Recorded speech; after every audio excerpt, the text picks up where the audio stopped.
মডিফায়ারের মধ্যে দুটি জিনিস থাকে, অ্যাডজেক্টিভ এবং অ্যাডভার্ব। আর এই দুটি জিনিস দুটি জায়গায় বসতে পারে। নাম্বার 1 প্রি, যার অর্থ পূর্বে। নাম্বার 2 পোস্ট, যার অর্থ পরে।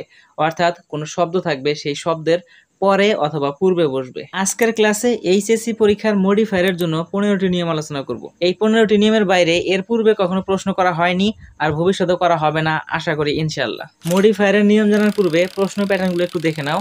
এই মডিফায়ার এইচএসসি পরীক্ষার 9 নং কোশ্চেনে এসে থাকে। আর এই কোশ্চেনের মধ্যে শূন্য স্থানের পরে ব্র্যাকেটের মধ্যে লেখা থাকে pre modifier the noun, post modifier the adjective. এরকম ভাবে কোশ্চেনের মধ্যে শূন্য স্থানের পাশে ব্র্যাকেটের মধ্যে ইঙ্গিত দেওয়া থাকে ওই শূন্য স্থানের মধ্যে কোন জাতীয় শব্দ বসবে। এরকম 10টি গ্যাপ দেওয়া থাকবে। এই 10টি গ্যাপ যদি পূরণ করতে পারো তাহলে তুমি পাক্কা 5 নাম্বার পেয়ে যাবে। নাম্বার 1, শূন্য স্থানের পাশের ব্র্যাকেটের মধ্যে যদি লেখা থাকে প্রি মডিফাই দ্য নাউন, তাহলে আমরা অবশ্যই ওই শূন্য স্থানের মধ্যে অ্যাডজেক্টিভ বসাবো। যেমন doctor Yunus is a dash pre modify the noun man. এই বাক্যের মধ্যে আমাদের প্রি মডিফাই দ্য নাউন অর্থাৎ নাউনকে মডিফাই করতে বলতেছে। যে বাক্যের মধ্যে নাউনকে মডিফাই করতে বলবে ওই বাক্যের মধ্যে অবশ্যই শূন্যস্থানের মধ্যে অ্যাডজেক্টিভ বসবে। তাহলে আমরা একটি অ্যাডজেক্টিভ বসিয়ে দেই গুড, অর্থাৎ বাক্যটি হবে doctor Yunus is a good man. Number 2, pre modify the noun by article বা ইউজ অ্যান আর্টিকেল থাকলে আমরা ওই শূন্যস্থানে এ অ্যান্ড দা এর যে কোনো একটি আর্টিকেল বাক্যের হিসেবে বসাবো। যেমন আই নো ড্যাশ বয়, এখানে বলা হচ্ছে আমি বালকটিকে চিনি, তাহলে বালকটিকে নির্দিষ্ট করে বলার ক্ষেত্রে এ অ্যান্ড দা এর মধ্যে এখানে দা বসবে। তাহলে বাক্যটি হবে I know the boy. Number 3, use an intensifier. Intensifier শব্দটির অর্থ হলো বেশি বা দ্রুত, এটি হলো অ্যাডভার্ব। আর এই ইন্টেন্সিফায়ার শব্দটি যে কোনো শূন্যস্থানের মধ্যে থাকুক না কেন সেখানে চোখ বন্ধ করে ভেরি বসিয়ে দিবে। যেমন he is dash happy as he got a plus.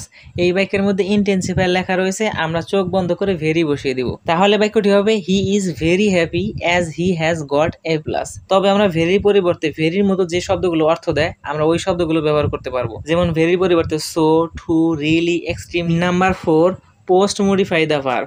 এরকম ভাবে যখন ভার্বকে পোস্ট মডিফাই করতে বলবে ওই বাক্যের শেষে শূন্যস্থান থাকবে, আর ওই শূন্যস্থানের মধ্যে 100% অ্যাডভার্ব বসাবো। Man cuts down trees dash. এই বাক্যের শেষে শূন্যস্থান রয়েছে, আমরা এখানে অ্যাডভার্ব বসাবো বাক্যের অর্থের সাথে মিল রেখে। তাহলে এখানে আমরা অ্যাডভার্ব হিসেবে র্যাপিডলি বসাই। তাহলে বাক্যটি হচ্ছে man cuts down trees rapidly. Number 5, pre modify the noun by demonstrative. এখানে ডেমনস্ট্রেটিভ কি সেটা আমাদের আগে জানতে হবে। ডেমনস্ট্রেটিভ হলো 4টি, দিস, দ্যাট, দেস, দোস।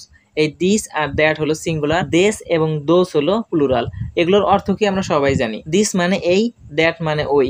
দিস এর প্লুরাল ফর্ম দেস আর দ্যাট এর প্লুরাল ফর্ম দোস। যখন আমাদের ডেমনস্ট্রেটিভ ব্যবহার করতে বলবে তখন আমরা এই 4টির যে কোনো একটি ব্যবহার করব বাক্যের অর্থের উপর নির্ভর করে। যেমন ড্যাশ পেন ইজ মাইন, এখানে আমাদের এই 4টি ডেমনস্ট্রেটিভের যে কোনো একটি বসাবো, তবে সিঙ্গুলারটা বসাতে হবে কারণ এখানে পেন একটি কলমের কথা বলা হচ্ছে। এজন্য আমরা দিস এবং দ্যাটের মধ্যে যে কোনোটি বসালেই এখানে উত্তর হবে। তবে নিচের বাক্যটি খেয়াল করো, এই বাক্যের মধ্যে বলা রয়েছে ড্যাশ পেন্স আর মাইন। এখানে পেন্স শব্দটি হলো প্লুরাল, তাহলে আমাদের এখানে দেশ অথবা দোসের মধ্যে যে কোনো একটি নিলে হবে। Number 6, pre modify the noun by possessive. এখানে পসেসিভ বলতে আমরা কি বুঝি। পসেসিভ হলো সাবজেক্ট, যেমন আই এর অবজেক্ট ফ্রম মি, এর পসেসিভ ফ্রম মাই। ঠিক এরকম ভাবে হি, হিম এর পসেসিভ ফর্ম হলো হিস, উই, আস এর পসেসিভ ফর্ম আওয়ার, দে, দেম এর পসেসিভ ফর্ম দেয়ার, শি, হার এর পসেসিভ ফর্ম হার। এই যে এই পাশে যে লাইনগুলো রয়েছে এই পসেসিভ ফর্মগুলো এই জায়গায় বসাতে হবে। যখন আমাদের শূন্য স্থানের মধ্যে পসেসিভ বসাতে বলবে এই যে 3য় নাম্বার কলামে যে পসেসিভগুলো রয়েছে এই পসেসিভগুলোর কোন পসেসিভ সেখানে বসবে সেটা বাক্যের যে নাউন রয়েছে সেই নাউনের উপর ভিত্তি করে আমাদের লিখতে হবে। যেমন finally Runa reached dash destination. এখানে নাউন রয়েছে রুনা, আর এই রুনার কথাই বলা রয়েছে প্রি মডিফাই দ্য নাউন। এই নাউনকে আমাদের মডিফাই করতে হবে, তাহলে এই নাউনের পরিবর্তে পসেসিভ বসাইতে হবে। রুনা হলো মেয়ে মানুষ, তাহলে মেয়ের পসেসিভ ফর্মে কি রয়েছে শি, হার, হার। তাহলে এখানে হবে হার ডেস্টিনেশন, অর্থাৎ বাক্যটি হবে finally Runa reached her destination. Number 7, pre modify the verb by participle. যখন ভার্বকে প্রি মডিফাই করতে বলবে অর্থাৎ ওই বাক্যের মধ্যে ভার্বের পূর্বে শূন্যস্থান থাকবে, আর যখন ভার্বের পূর্বে শূন্যস্থান থাকবে তখন আমরা প্রেজেন্ট পার্টিসিপল বসাবো। আর প্রেজেন্ট পার্টিসিপল মানে হলো ভার্বের সাথে আইএনজি।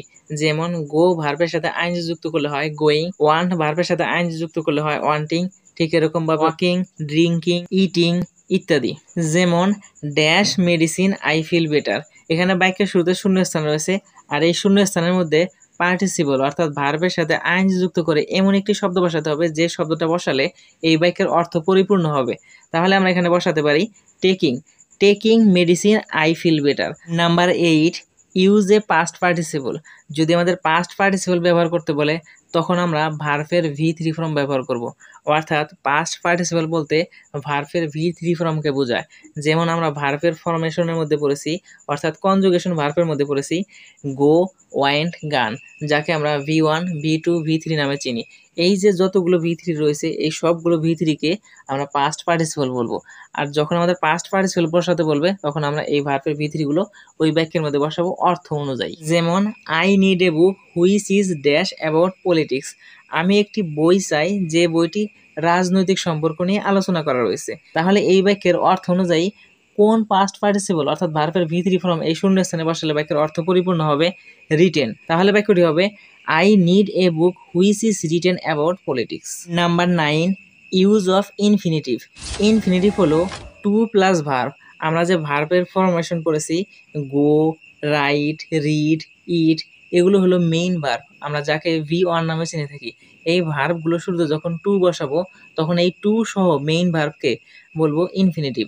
আর যখন আমাদের ইনফিনিটিভ ইউজ করতে বলবে ওই বাক্যের শূন্য স্থানের মধ্যে আমরা টু প্লাস ভার্বের বেস ফর্ম বসাবো। তবে আমরা যে ভার্বটি বসাবো সেই ভার্বটি যেন বাক্যের অর্থের সাথে মিল থাকে। যেমন উই ওয়ান্টেড টু ড্যাশ দেয়ার, আমরা সেখানে ড্যাশ, আমরা সেখানে কি, এখানে টু প্লাস এমন একটি ভার্ব বসাবো যে ভার্বটি বসালে ওই বাক্যের অর্থের সাথে পুরোপুরি মিলে যাবে।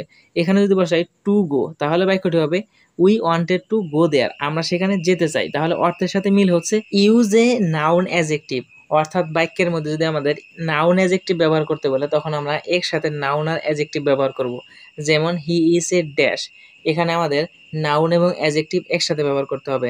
তাহলে আমরা লিখতে পারি he is a good boy, এই শূন্য স্থানে আমরা গুড বয় বসাতে পারি। তবে নাউন অ্যাডজেক্টিভ লেখার ক্ষেত্রে মনে রাখবে প্রথমে অ্যাডজেক্টিভ হবে এরপরে নাউন বসবে। ইউজ এ কোয়ান্টিফায়ার, কোয়ান্টিফায়ার হলো গণনা করা। যেমন 1, 2, 3, 4, much, many, several, a lot, little, a few, এগুলো। এই কোয়ান্টিফায়ারগুলো বাক্যের হিসেব মতো আমরা ব্যবহার করব। যেমন আই হ্যাভ ড্যাশ কার্স, এখানে খেয়াল করো বাক্যের শেষে বলা রয়েছে কার্স, অর্থাৎ একের অধিক কার রয়েছে। তাই আমরা এই শূন্য স্থানের মধ্যে একের অধিক 2, 3, 4, 5 যা খুশি আমরা লিখতে পারি। তাহলে এখানে আমরা লিখি টু কার্স। ঠিক এরকম ভাবে যখন কোয়ান্টিফায়ার থাকবে তখন আমরা নাউন দেখে কোয়ান্টিফায়ারের মধ্যে শুধু সংখ্যা বসিয়ে দেব। Pre modify the noun by a noun adjective, অর্থাৎ বাক্যের মধ্যে যখন নাউন এবং নাউন অ্যাডজেক্টিভ বসাতে বলবে তখন আমরা ওই বাক্যের মধ্যে দুটি নাউন একসাথে বসাবো। প্রথম নাউনটি হবে অ্যাডজেক্টিভ আর দ্বিতীয় নাউনটি হবে নাউন। যেমন I go to school by dash everyday, এখানে আমাদের নাউন এবং নাউন অ্যাডজেক্টিভ বসাবো, অর্থাৎ দুটি নাউন বসাবো। তাহলে আমরা এখানে লিখতে পারি স্কুল বাস। স্কুল একটি নাউন, বাস আরেকটি নাউন। এখানে বাস যেহেতু পরে বসেছে তাই বাসের আগে যে জিনিসটি বসবে সেটা অবশ্যই অ্যাডজেক্টিভ হবে। অর্থাৎ এখানে স্কুল নাউন হলেও বাসের আগে বসার কারণে এটা অ্যাডজেক্টিভ হবে, অর্থাৎ এটা নাউন হয়েও অ্যাডজেক্টিভ। এজন্য আমরা বললাম একটি নাউন হবে আর একটি হলো নাউন অ্যাডজেক্টিভ হবে। Post modify the noun with an appositive. Appositive হলো নাউনের পরে একটি কোমা থেকে এক্সট্রা একটি পরিচয় থাকবে ওই নাউনের সম্পর্কে, তারপরে আরেকটি কোমা থাকবে, একে আমরা অ্যাপোজিটিভ বলবো। যেমন doctor Yunus dash is the glory of Bangladesh, এখানে ডক্টর ইউনুসের পরে দুটি কোমা দিয়ে মাঝখানে ফাঁকা রয়েছে, এখানে অ্যাপোজিটিভ বসাতে বলতেছে। এই জায়গার মধ্যে আমরা ডক্টর ইউনুস সম্পর্কে এক্সট্রা একটা যে গুণ অথবা পরিচয় রয়েছে সেটা আমরা তুলে ধরবো। তাহলে আমরা এখানে লিখতে পারি অ্যান ইকোনমিস্ট, তাহলে হবে doctor Yunus an economist is the glory of Bangladesh. Kafi dash teaches us, এখানে কাফির পরে দুটি কোমা দিয়ে মাঝখানে শূন্যস্থান রয়েছে আর এই শূন্যস্থানের মধ্যে কাফির এক্সট্রা একটি পরিচয় দিতে হবে। তাহলে আমরা এখানে লিখতে পারি a online teacher, Kafi a online teacher teaches us, Kafi অনলাইনের শিক্ষক যে আমাদেরকে পড়ায়।